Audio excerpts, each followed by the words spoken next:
Deus abençoe a todos os ministros, pastores, obreiros, companheiros de altar, em nome de Jesus. Prazer estar com as vossas pessoas. Quem tem Bíblia, diga eu tenho. Saca a tua espada da bainha, a flecha da aljava, e localiza comigo 1 Samuel, capítulo de número 7, aonde está contido o tema desse tão bom congresso. Você que encontrou, diga eu achei, pastor Jonathan. Assim está escrito na palavra de Deus, verso 12. Então Samuel pegou uma pedra e a colocou entre Mispa e Sem, e chamou o seu nome de Ebenezer, dizendo: até aqui o Senhor nos ajudou. Amém, igreja? Pode tomar vosso assento, que Deus lhe abençoe em nome de Jesus. E eu peço toda a sua atenção agora. Eu tenho certeza absoluta no meu coração que todos vocês são conhecedores desta história. E talvez, como bons leitores que somos, vocês também tenham percebido a profundidade do que Deus estava fazendo. Sendo um Deus que peleja e tem prazer em livrar o seu povo, como foi cantado aqui esta noite. Essa é só uma das várias demonstrações da força e do operar da mão do nosso Deus, em que Deus desce na terra e interfere em ocasiões humanas por causa da oração de um homem, de um povo. E eu repito esta frase que eu falei agora, porque ela vai ser base para tudo que eu vou falar diante de vós a partir desse momento. Deus interfere em ocasiões humanas por causa da oração de um homem e de um povo. Pastor, o que é que você está querendo dizer com isso? Eu estou dizendo que se ninguém orasse e que se ninguém intercedesse a Deus, ocasionalmente iria acontecer o que estava programado para acontecer. Israel não tinha força naquele dado momento para vencer filisteus.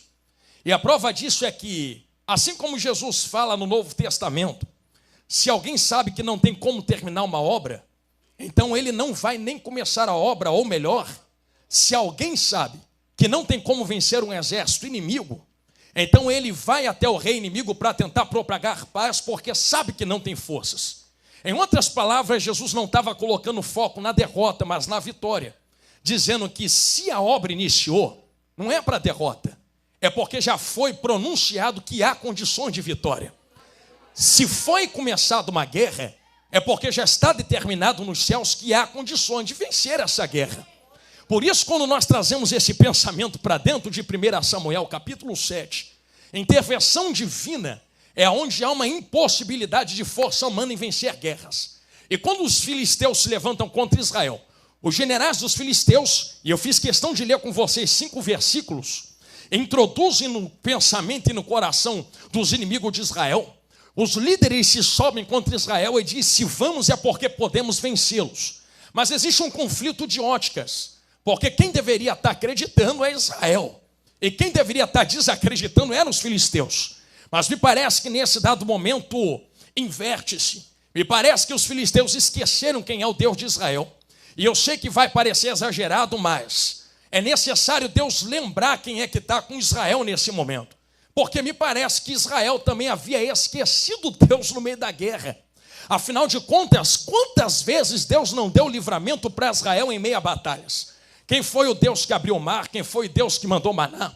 Quem foi o Deus que tirou água da rocha? Quem foi Deus que mandou coluna de fogo? Quem foi Deus que mandou nuvem de dia? Quem foi Deus que conservou a roupa no corpo?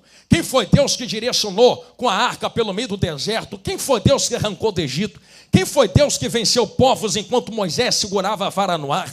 Quem foi Deus que entregou Canaã na terra na mão daquele povo? Quem foi Deus que derrubou as muralhas de Jericó? Quem foi Deus que derrotou Ai? Quem foi Deus que levantou Israel de frente dos inimigos? Vocês entendem que havia um temor no coração dos inimigos a favor de Israel? Quem olhava para Israel dizia: não tem como vencer esse povo. Acerca disso que eu vos falo, é tão bíblico, que certo dia alguém se levantou contra Israel e disse: não dá para ganhar Israel na espada, só tem um jeito de ganhar Israel. Existe uma palavra sobre Israel de vitória, então é necessário quebrar a palavra de vitória para que haja uma derrota. E dentro desse contexto vão chamar um profeta, levar em cima de um monte, e vão dizer: profeta, bate a um tambor e proclama contra Israel. Só que até nisso Deus é fiel, porque quando aquele profeta vai abrir a boca para amaldiçoar Israel, Deus muda as palavras na boca do profeta, enverga a língua, e ele começa a profetizar. Quem pode quebrar o que Deus levantou?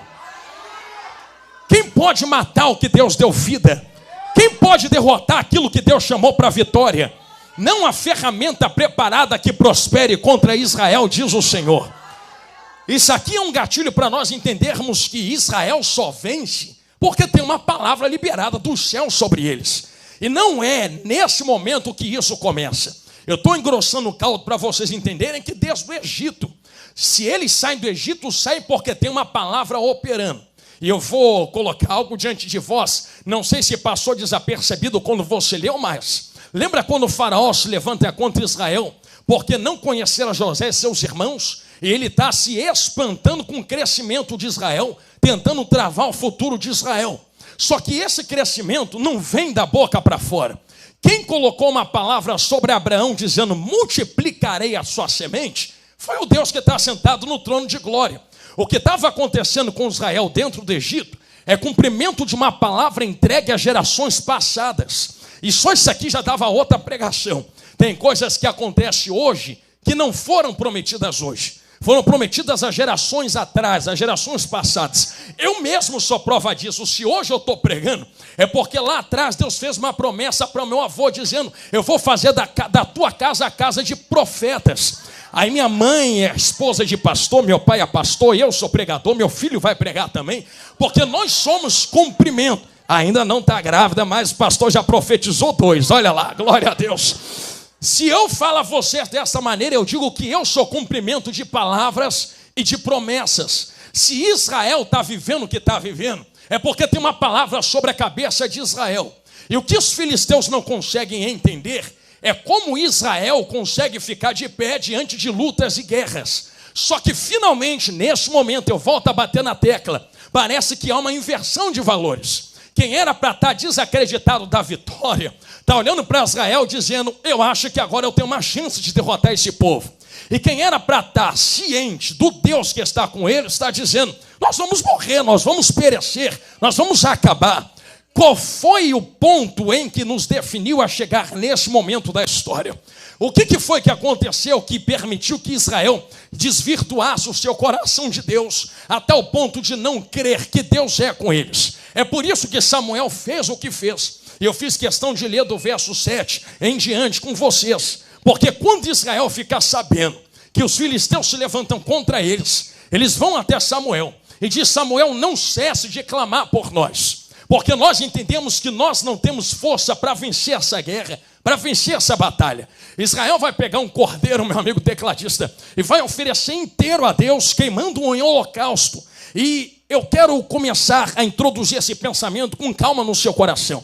Me parece que depois de Samuel oferecer um cordeiro inteiro a Deus, e é assim que está escrito em ordem na palavra, e Deus ouviu o clamor de Samuel, e finalmente decidiu intervir na situação de Israel. Então olha o panorama que nós temos, e eu estou montando esse quebra-cabeça diante de vós. Existe uma necessidade, mas não foi a necessidade que fez Deus se mover em favor do povo. E eu vou falar isso daqui a segunda vez. Existia uma necessidade, e a necessidade de vitória, mas não é porque o povo estava precisando de vitória que Deus desceu na terra para lutar.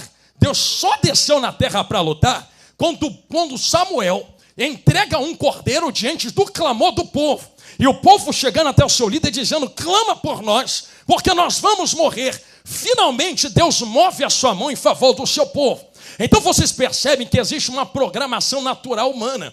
Vai morrer, vai acabar, vai sucumbir, vai para o buraco, vai para a sepultura. E se não clama, se não se achega a Deus, se não se achega ao líder pedindo para o líder clamar a Deus, vai acontecer o que está programado para acontecer. Deus não moveu a mão enquanto o povo não se achegou a Deus através de Samuel. E eu sei que dói o que eu estou falando, mas eu vou falar de novo porque eu sei que cura. Estou precisando, Senhor. Estamos precisando nós e mais milhões de pessoas na face da terra. Mas é quando há uma união em prol de um propósito que Deus move a mão dos céus. Estou chegando aonde Jesus mandou. É quando há um mover de união, acerca de um propósito que Deus move as suas mãos do céu. Enquanto aquele povo não se une, não se inclina diante de Deus, através da vida de Samuel, vai morrer, vai acabar, vai sucumbir.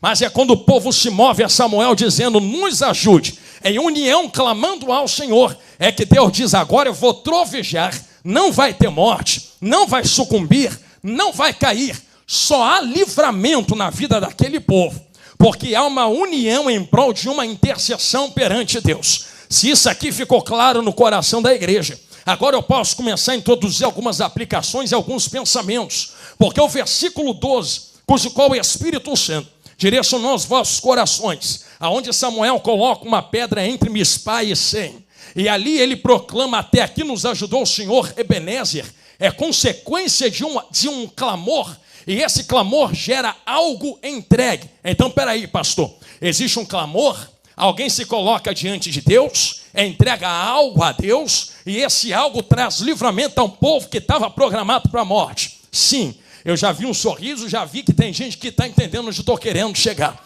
Se nós começamos a entender que se não existisse clamor, não haveria misericórdia, e se não houvesse misericórdia, não haveria livramento. Logo eu mudo o foco da pedra e começo a olhar para o cordeiro que está entregue, porque só tem pedra porque um cordeiro foi entregue antes, e só tem cordeiro porque houve um clamor de uma necessidade. Então, se não clamar por causa da necessidade, não há cordeiro, não há livramento, não há pedra de lembrança cerca de Ebenezer. Até aqui nos ajudou o Senhor. Que cordeiro é esse que é entregue diante de Deus para que haja livramento de todo um povo? Pastor Fábio também entendeu. E esse povo livre agora está proclamando que Deus é Senhor na terra. E Deus está dizendo, eu fui quem livrei vocês. E esse povo batendo no peito com a pedra dizendo, até que nos ajudou o Senhor. Eu sei que cordeiro é esse. Quando nós olhamos para esse cordeiro, nós identificamos duas coisas que Samuel está fazendo. E eu não estou com pressa de passar nisso daqui. Samuel é entregue e a palavra usada no original hebraico é servindo. E quando nós olhamos para servir, cujo qual o tema Deus também colocou no coração desta igreja, a palavra servir tem duas indicações teológicas. O primeiro, servir, é quando eu sirvo algo a alguém. Por exemplo, eu poderia pegar essa toalhinha e te servir a toalha, te servir uma comida, te servir um copo de água, te servir algo para você refrescar a sua garganta. Só que o segundo servir é quando eu me coloco à disposição de serventia, para que um propósito seja cumprido através de mim. E se eu te contar que esses dois tipos de serventias estão contidas no cordeiro, você acredita? Porque assim como o cordeiro é oferecido como algo a alguém, ele também exerce um propósito em servir. Então olha que engraçado, ele veio ser entregue na mão de Samuel, mas ele também veio servir a um propósito maior. Pastor, qual propósito esse cordeiro veio servir? Vocês vão entender que eu vou precisar dar uma volta fora do texto para identificar qual é o propósito maior que esse cordeiro veio servir. Porque esse cordeiro que está dentro desse texto não é qualquer cordeiro.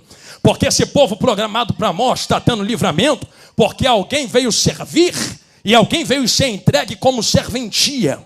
Quando nós olhamos para isso, nós entendemos que Samuel não está apenas servindo, ele também está adorando através do cordeiro que ele serve. E novamente eu estou tocando em algo que está estampado na tua camisa. Pastor, por que tu falou em adorar? Porque quando nós lemos acerca do holocausto dentro de Levítico, nós vemos que alguém poderia oferecer adoração a Deus de várias formas. Alguém poderia oferecer oferta de farinha, de trigo, de pão, qualquer coisa. Mas uma das principais ofertas era o holocausto. Era um pedido de perdão diante de Deus, a grosso modo no português de falar. E o holocausto funcionava mais ou menos assim. Olha para o pastor Jonathan Carlos. Tu botava o cordeiro nas costas, trazia até o templo ou tabernáculo, entregava o cordeiro ao sacerdote. Aquele homem responsável pegava aquele cordeiro, levava até o altar, pedia para tu colocar a mão no cordeiro, e era como se o seu pecado fosse coberto por uma vida inocente, entregue sobre o altar.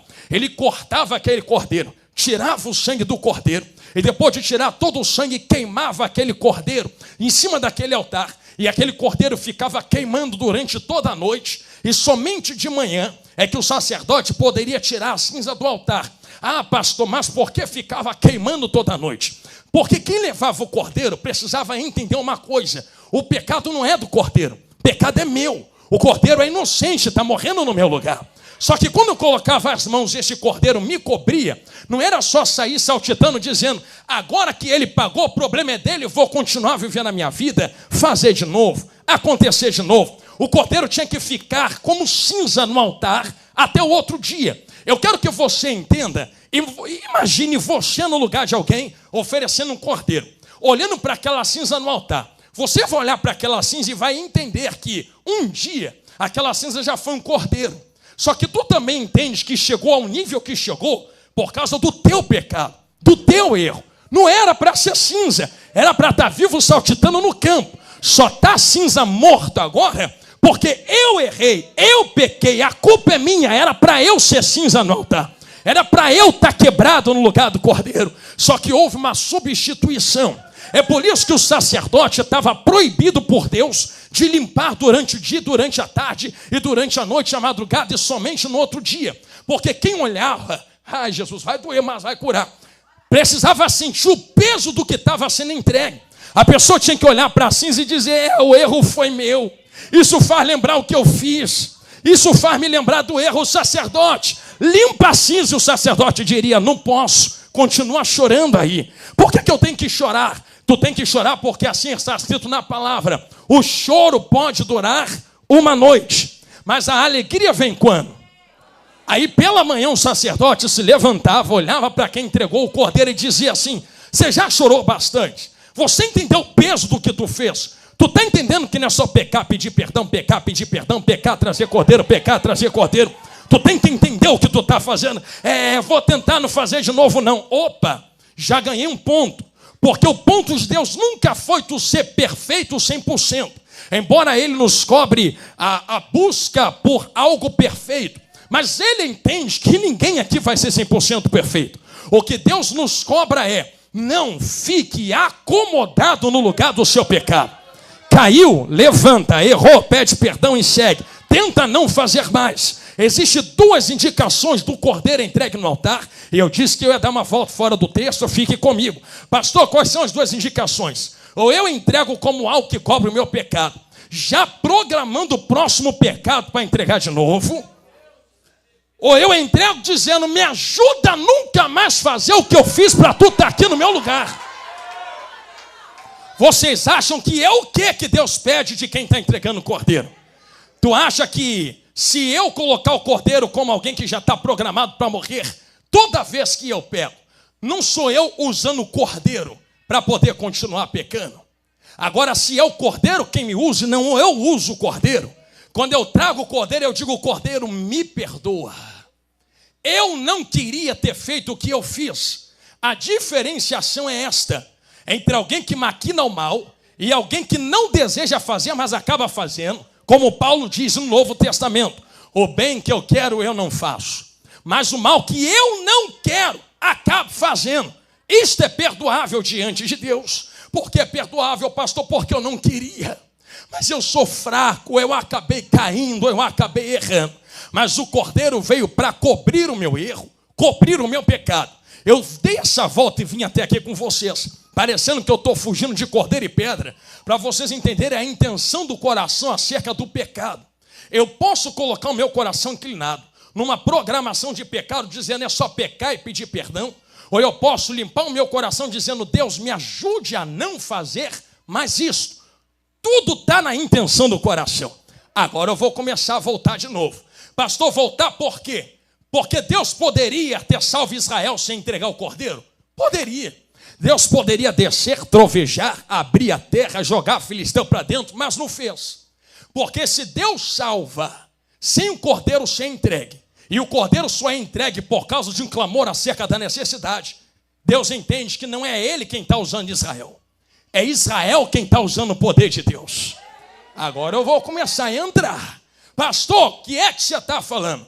Que se toda vez que Israel se afastasse de Deus, Deus descesse para livrar, sem Israel buscar o Senhor, sou só eu usando o gatilho que eu tenho com Deus para me dar bem na terra. Deus deixou afunilar até um ponto irrevogável. Deus permitiu chegar até um ponto onde não havia mais força em seres humanos para vencer guerras. E num ponto irretornável, num ponto irrevogável, o povo começa a colocar diante de Samuel a sua necessidade. Nós vamos morrer. Há um clamor que sobe aos céus. E que fique muito claro o que eu estou falando agora.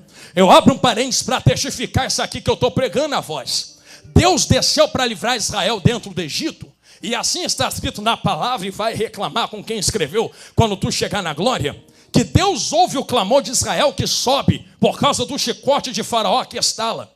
Então Israel está tomando chicote, um clamor sobe, Deus ouve o clamor, está escrito aqui dentro. E Deus desce para conhecer Israel. Eu vou fazer uma pergunta clara, quem está aqui embaixo, quem está na galeria, quem está no púlpito. Deus não é onisciente, sim ou não? Se é onisciente, não sabe de todas as coisas. Se sabe de todas as coisas, não conhece todas as pessoas. Desde antes de nascer, como disse para Jeremias. Se conhece todo mundo, como é que está descendo para conhecer Israel? A palavra no hebraico ali não é conhecer algo que ele não conhece. A introdução daquela vertente é descer para aumentar o nível de relacionamento. Não é ele quem conhece o povo. É o povo quem não o conhece como deveria conhecê-lo. Sei que doeu, mas curou. Vou dar outro exemplo. Quando Deus chama Adão de trás do esconderijo, dizendo, se apresenta aqui na minha frente. Adão, aonde estás? Não foi assim que Deus falou? Vou deixar tu responder para não pensar que é coisa minha. Deus não é onipresente. Se é onipresente, não está em todos os lugares. Se está em todos os lugares, não está no esconderijo de Adão. Se está no esconderijo de Adão, não sabe aonde Adão está. Se sabe aonde Adão está, por que fica onde estás? Nunca foi Deus que perdeu Adão. É Adão quem está perdendo Deus na viração do dia. Se eu for ficar dando exemplo aqui, eu fico até amanhã dentro da Bíblia. Nunca é Deus quem perde o seu povo. É o seu povo quem perde o seu Deus. Nunca é Deus quem me perde. Sou eu quem me perco do caminho que Ele colocou. Se sou eu quem me perco, Ele poderia ir atrás de mim. Poderia. Só que nós precisamos entender que ir toda hora, puxar, trazer, sem ensinar a nunca mais se perder de novo, é enxugar gelo dentro do reino. Não, vou chegar lá, vou continuar batendo nesta tecla. Então ele ensina. Eu sei que vai doer o que eu vou falar, mas vai curar. Vou abrir um parênteses. Vai doer, mas vai curar. Eu acho que eu já falei isso daqui uma vez e repito. Tem duas tempestades dentro da Bíblia, sim ou não? Uma que Jesus está na proa do barco e outra que ele chega andando sobre as águas. Sabe o que acontece? Aonde ele está na proa do barco, o vento sopra, acordam ele acalma o vento. Aí olham para Jesus e dizem, quem é esse que até vento e mar lhe obedece? Não parece uma coisa bonita de se dizer para Jesus? Mas não é não. Porque Jesus está andando com eles para cima e para baixo todo dia. Aí o vento sopra, quem é esse? Como assim não conhece Jesus? Anda com ele e não conhece quem ele é? Eu sei porque falaram isso. Porque conheciam Jesus fora do vento. Não conheciam Jesus dentro do vento. Imagina Jesus olhando para alguém, olhando para ele dizendo, eu não te conhecia desse jeito. Imagina Jesus, tu anda comigo, mas me perde quando entra a tempestade. Não fui eu quem te perdi, tu quem me perdeu quando o vento soprou. Desesperou, procurou auxílio e ajuda e se espantou quando eu acalmei. Se preocupa não. O vento que está soprando eu também sou dono. E eu vou ensinar vocês, vai doer, mas vai curar, a me reconhecer dentro de tempestades. Aí vai passando os capítulos, até que um dia ele reúne os discípulos, já entendeu, tu é de Bíblia em vaso. E diz assim, entra no barco e atravessa para o outro lado. Pastor, por que vai entrar no barco de novo? Eles não sabem que da primeira vez que entraram deu problema? Só que da primeira vez, lê na Bíblia quando tu chegar em casa, Jesus entrou e o seguiram, não mandou seguir, veio porque quis. Quem mandou entrar no barco? Quem mandou seguir Jesus? Quem botou uma pistola na cabeça para levantar a mão e aceitá-lo? E entrando, o seguiram. Agora que entrou, quem manda é ele, vaza de Deus. Por isso, na segunda tempestade, ele não pede, ele manda, entra que eu estou mandando e atravessa para o outro lado. Eles estão remando, pastores, desse jeitinho assim, a mesma tempestade começa a comer solta de novo. Eu imagino Jesus, porque a Bíblia diz que ele estava orando no monte, desce e os enxergava dentro do vento da tempestade, olhando e dizendo assim: ah lá, entraram na minha sala de aula, e agora o professor vai ser eu. Agora eu me apresento a eles dentro do vento, e vem Jesus andando sobre as águas, desse jeito assim, ó. Lembra, na primeira está dentro do barco dormindo, na segunda vem andando sobre as águas. Eu vou mostrar a vocês, porque vocês são de Bíblia. Você quer ver que toda vez que o vento soprava eles perdiam Jesus? Alguém olha para Jesus e diz o quê? É fantasma! Anda com Jesus e não reconhece ele andando no meio do vento. Bastou soprar para perder ele, eu já volto na pedra. Aí Jesus olha: sou eu, não temais. É necessário um ventinho à toa para me arrancar do teu coração? É necessário uma luta à toa para tu parar de me reconhecer dentro da luta? Vai doer mais ainda. Aí olha, Pedro, se é tu mesmo, manda eu ter contigo sobre as águas. Tu pensou que Jesus ia fazer o quê, Pedro? Pensou que Jesus ia olhar para Pedro e: ô Pedro, olha quanta fé. Deixa eu preparar um caminho para tu andar, rapaz. Deixa eu acalmar o vento, a tempestade, e tu vem negativo. Se quer vir, vem com vento mesmo, Pedro. Se quer vir, vem no meio da tempestade. Aí vem Pedro desse jeito assim, varoa, no vento. Ah, como é que eu estou voltando no coração para ligar tudo e vocês não estão percebendo. Enquanto Pedro está com o coração e a visão em Jesus, está caminhando. O vento está soprando, está forte, mas está caminhando. Porque vento não afunda. O que afunda é tirar o olho de Jesus e olhar para a força do que está em volta. Porque o problema não é a necessidade que me cobre. O problema é tirar o olho daquele que me prometeu: vem, atravessa.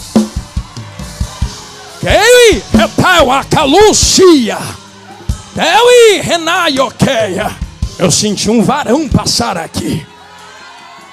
Pastor, por que tu está dizendo isto? Eu estou dizendo isto porque eu explicava isso a um varão outro dia. Não te parece que Jesus deu um cheque em branco para eles, não? Quando lá no começo Jesus disse assim: atravessa. Se alguém fosse esperto ia dizer assim: Jesus, mas e se tiver vento? Atravessa. Mas e se tiver vale?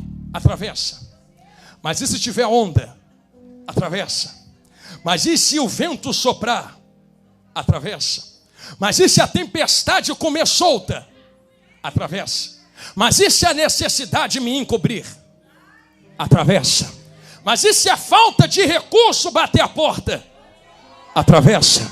Mas e se tentarem nos trancar? Atravessa. Mas e se tentarem nos acorrentar? Atravessa. O vento não é maior do que aquele que deu a palavra. Atravessa.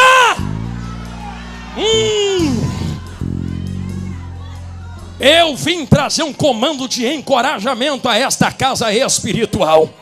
E o comando que desce do céu é: não tem homem na terra, não tem capeta no inferno, não tem maquinação terrestre que vai acabar com o povo de Israel.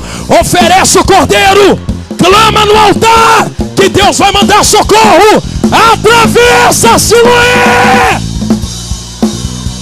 Carraio, Tequeia, Torrenentre, Ugiteia, Rataua, Torremaioqueia, Ulia, Sandoqueia. O vento não é maior do que o Jesus que lhe convocou no meio da tempestade.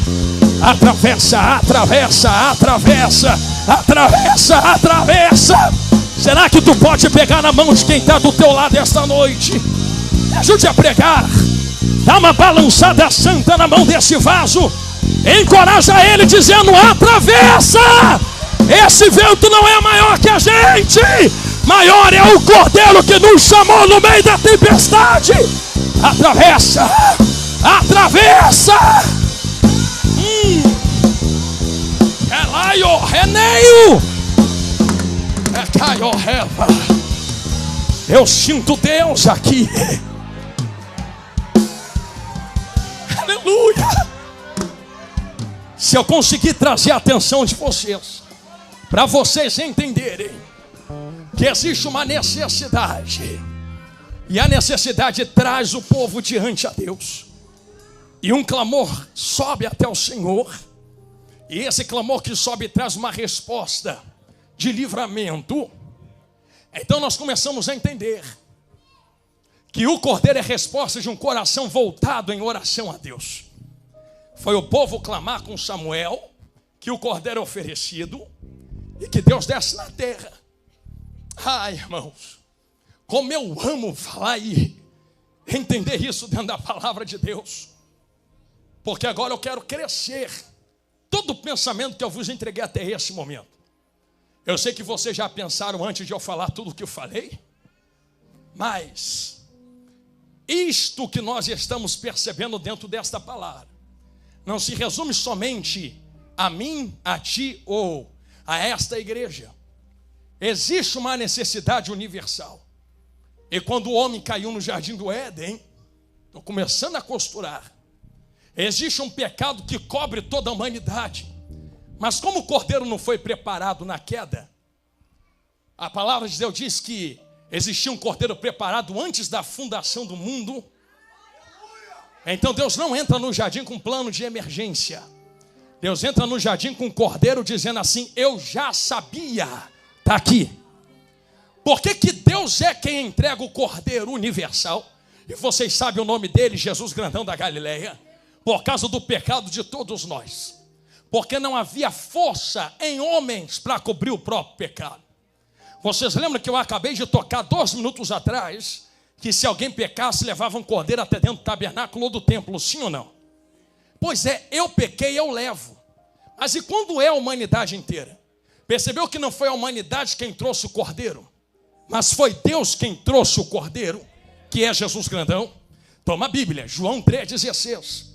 E Deus amou o mundo de tal maneira que entregou o seu próprio Filho, o Cordeiro, para que todo aquele que nele crê não pereça, mas tenha o quê?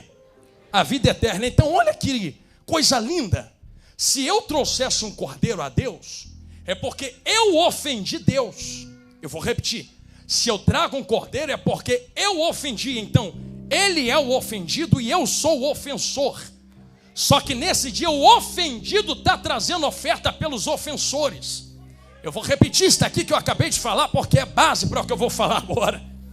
Porque o padrão do que Deus estabeleceu é: os ofensores trazem oferta ao ofendido. Mas em Jesus foi a primeira vez que o ofendido está entregando oferta pelos ofensores. Porque é que ele está invertendo. Se o ofendido sou eu não vou entregar oferta por quem me ofendeu. É tu quem tem que se consertar comigo, não eu contigo. Agora olha que Deus faz a inversão. Sou eu quem o ofendo e ele entrega oferta por mim. Por que Deus está invertendo? Eu poderia dizer que ninguém viu a face de Deus, mas tu já viu a face de Cristo. Quem vê a face de Cristo também morre. E só pode ver a face de Deus na glória quem vê a face de Jesus aqui na Siloé. Não lembra que tu viu o cordeiro sendo oferecido por Samuel, Siloé? E agora tem uma pedra entre Mispa e Sem, dizendo até aqui porque é temporal. E se quiser continuar vendo a face de Deus por toda a eternidade, tem que morrer aqui dentro hoje. Não, estou morto, não, estou vivo, vivo nada, vocês são tudo defunto. Eu sou o primeiro defunto aqui dentro. Sou morto não, pastor, sou vivo, vivo nada. Vivo tu era quando tu cheirava maconha, cocaína.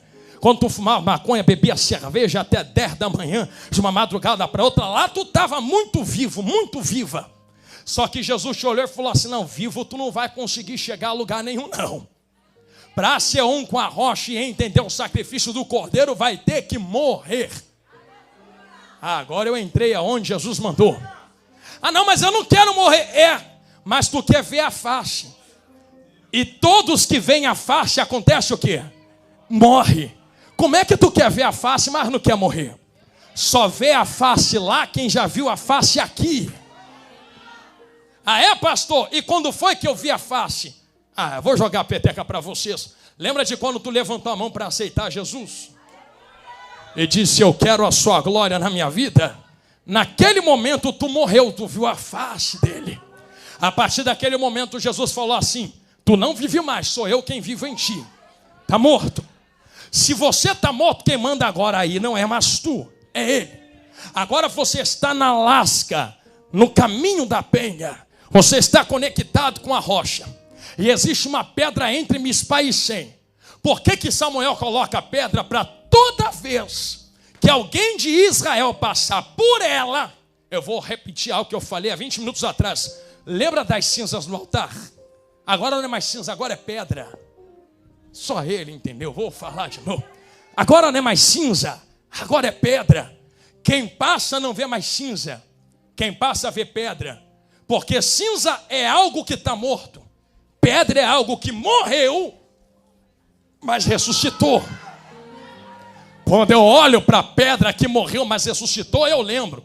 Eu posso estar vendo as costas, mas como eu estou morto, ressuscitado com a pedra, quem me dera, enquanto eu estou pregando para vocês, que são 15 para as 10 e eu estou terminando agora, a última trombeta tocasse, aí já não seria mais sombra, aí já não seria mais costas, aí essa igreja iria subir no toque da última trombeta, iria entrar pelos portões celestiais, iria subir o santo monte de Sião pelas pedras afogueadas na glória, iria estar diante do trono de Deus, iria ver 24 anciãos jogando a coroa diante dele, iria ver os serafins pegando fogo, gritando: santo, santo é o Senhor.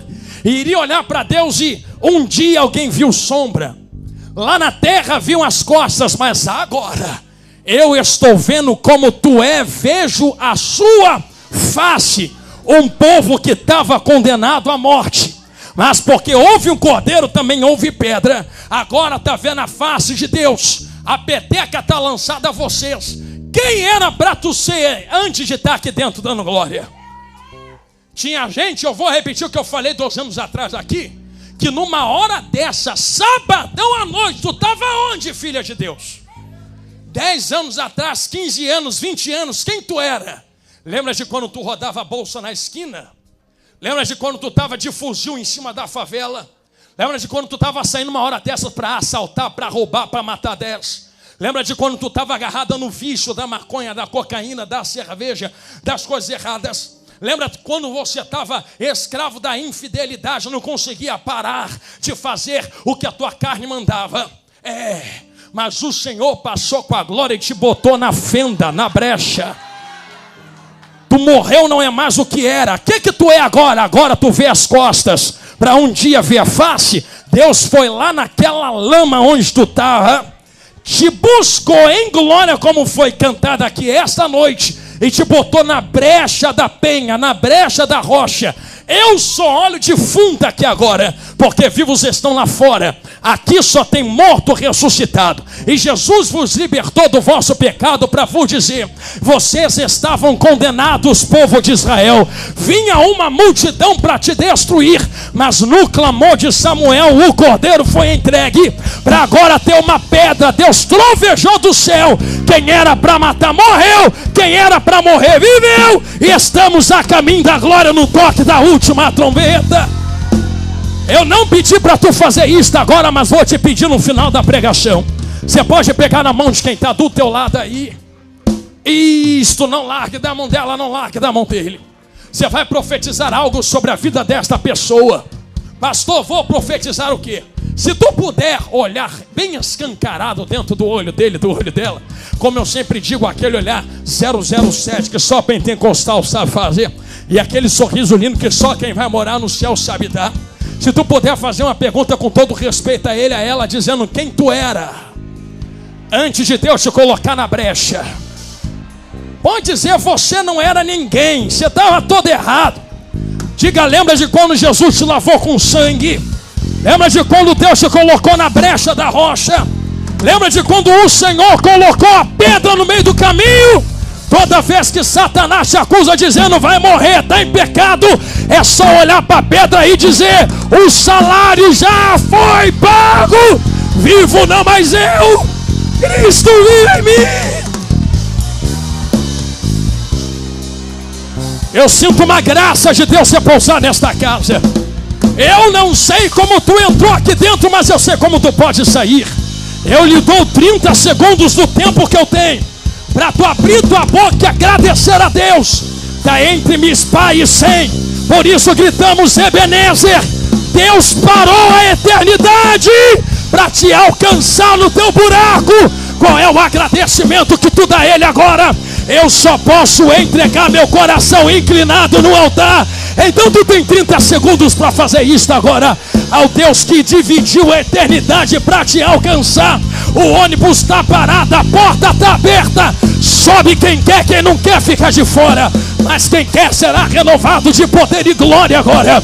Ebenezer, Ebenezer, Ebenezer, Ebenezer. Eu sinto Deus aqui dentro. Eu vou contar para ajudar quem quer ser renovado no meio do caminho. 30, 29. Só dá glória quem está na brecha da rocha. 27, 26. Tem um renovo descendo aqui dentro desta casa. 24. Não tem capeta que trave essa igreja. 22. A brecha já foi aberta. 21, 20, 19, 18, 17. Caluntrequeia rataioté. Na tua glória, Senhor. 13, 12, 11. Canamaiuíte releu assando reva. Caioteia ramaio refaia. 9, 8. Eu estou deixando tu adorar a Deus. 7, 6. Eu vou fazer o que Deus mandou, tu já me conhece. 5. Segura tudo, meus amigos. 4. Porque tem gente pensando que é porque vocês estão tocando que esse povo está dando glória. Deus está usando muito vocês, mas que ninguém sai daqui dizendo que foi porque eu gritei ou porque eles tocaram. Isto aqui é a alegria da salvação, não é loucura não. Isso aqui é um povo que não merecia. Esse barulho é de alguém agradecido ao Deus que parou a eternidade. Se é de mim, deles acaba agora. Se é agradecimento ao Deus que abriu a eternidade para alcançar quem estava indo para o buraco, olha o sinal de glória que Ele dá dentro desta casa agora. Ó.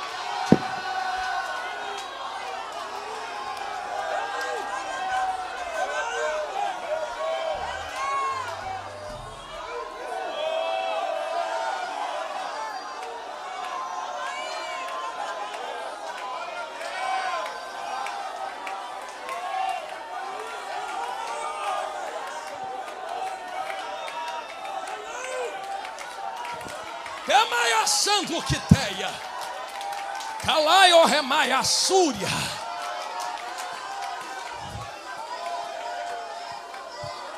Não é geográfico, é temporal.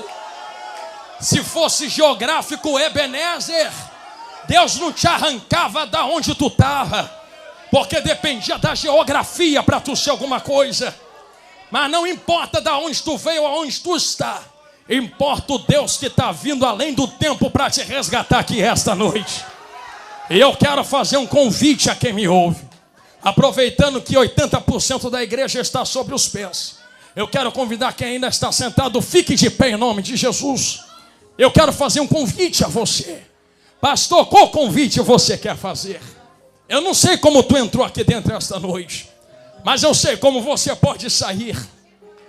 Pastor, eu entrei cheio de problema. Eu também tenho. Todos temos problemas. Mas não deixa a tempestade das vidas arrancar Jesus do alvo que é. Alvo das nossas vidas no meio da tempestade. Cristo Jesus. Porque muitos afundam porque olham para aquilo que não pode salvá-los.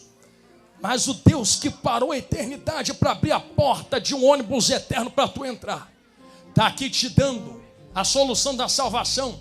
E eu quero ser claro, nos 3 minutos que me restam, eu não quero te dar ouro e prata. Eu também preciso, o nosso Deus é dono do ouro e da prata. Mas ouro e prata não conserta nosso nome do livro da vida. A gente recebe tanta coisa terrena, mas e a salvação? Se tu entrar na internet, vai estar cheio de gente prometendo coisa na terra. Tu será abençoado, a tua família vai prosperar, tu vai ter tua casa nova. Já imaginou que a gente trata tanto com coisa da terra, mas não trata a nossa vida eterna? Chegou a noite de você consertar isso também. Não estou dizendo que é errado receber coisa da terra. Eu também quero receber. Eu estou dizendo que a gente não pode perder esse ônibus que está indo para o céu, por estar preocupado demais com as coisas no ponto de ônibus. Por isso tem um caminho aberto aqui hoje, esta noite, na Rocha. Pastor, não estou pronto para o que você vai me propor. Eu também não estou pronto, Jesus prepara todo dia.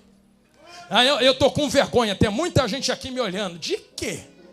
Se Jesus não teve vergonha de tu lá em Jerusalém, quando foi carregar a cruz no teu lugar.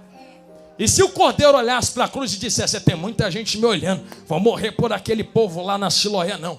Ele não teve vergonha de tu vai ter vergonha dele agora. E se Pedro tivesse vergonha de gritar Jesus, quem ia afundar era ele, não era quem estava no barco. Então, com carinho e respeito, o problema de quem está no barco, quem está afundando é Pedro no meio da tempestade.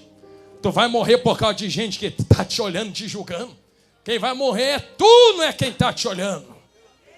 Ei, Jesus, para que tu manda falar essas coisas? Tem muita gente me olhando, vão pensar o quê?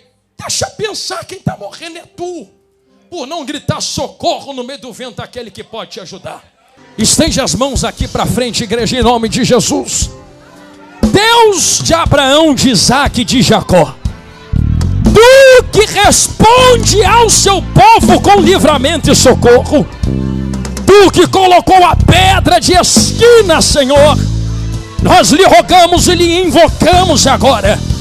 Eis aqui tuas filhas na fenda da rocha. Senhor, tira agora tudo aquilo que não provém de ti. Quebra a corrente, Senhor. Quebra o laço, corta a lança, queima o carro no fogo. Senhor, quebra agora os caixões. Fecha a cova. Escreva o nome no livro da vida. O que passou, passou, ficou para trás. E a partir de hoje começa uma nova história com teu Espírito. Senhor, nós colocamos as tuas filhas nas tuas mãos, sabendo que hoje há libertação e livramento. Tu que respondeu trovejando a Samuel, troveja aqui dentro desta igreja agora, com glória e com poder.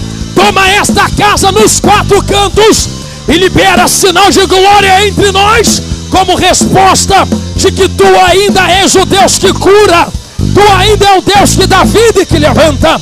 Nós colocamos as tuas filhas nas tuas mãos, sabendo que a partir de hoje o diabo perdeu mais uma. Toca na alma, na mente e no coração. Senhor, todo pensamento suicida, todo pensamento de tirar a própria vida, todo pensamento de arrancar tudo aquilo que não provém de ti, Senhor, todo pensamento de cortar os pulsos, todo pensamento que provém de Satanás para destruir essas vidas, cai por terra agora em nome de Jesus. Senhor, nós colocamos estas vidas nas tuas mãos com a certeza da vitória, em nome de Jesus. Amém.